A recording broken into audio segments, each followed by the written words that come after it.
साईनगर शिर्डीमध्ये दत्त जयंतीचा उत्साह साजरा केला जातोय। राज्यभरातून शेकडो पालख्या साईनगरीमध्ये दाखल झाल्यात। दत्त जयंती निमित्त मंदिराला फुलांची आकर्षक सजावटही करण्यात आलेली आहे।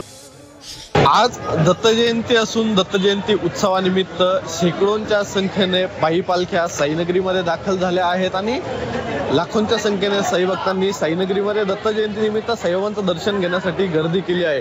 आपण दृश्यामध्ये बघू शकतो की तिकडे दर्शन रांग आहे। या ठिकाणाहून साई भक्त जे आहेत ते साई मंदिरामध्ये प्रवेश करण्याकरता त्यांचा मोबाईल, चप्पल असेल किंवा हार, प्रसाद, फूल असेल या ठिकाणाहून घेत असतात। या दृश्यामध्ये आपण बघू शकतो या ठिकाणी साई भक्तांची मोठी गर्दी बघायला मिळते। दत्त जयंती निमित्त जे पायी पालखी घेऊन आलेले साई भक्त आहेत त्यांची मांदियाळी झाली असल्याचं बघायला मिळत आहे। हे मंदिर परिसर आहे तो दुमदुमून गेला आहे। शिर्डी नगरीच्या पायी पालख्या ज्या दाखल होत आहे त्या साईनामाचा जयघोष करत पायी पालख्या साईनगरीमध्ये दाखल होत आहे आणि साईनामाच्या जयघोषानं साईनगरी दत्त जयंतीच्या निमित्तानं दुमदुमून गेली आहे। प्रशासनाच्या वतीनं देखील साई भक्तांचं चोख असं नियोजन करण्यात आलं आहे। कुणाल जमदाडे, जी24 तास, शिर्डी, अहिल्यानगर।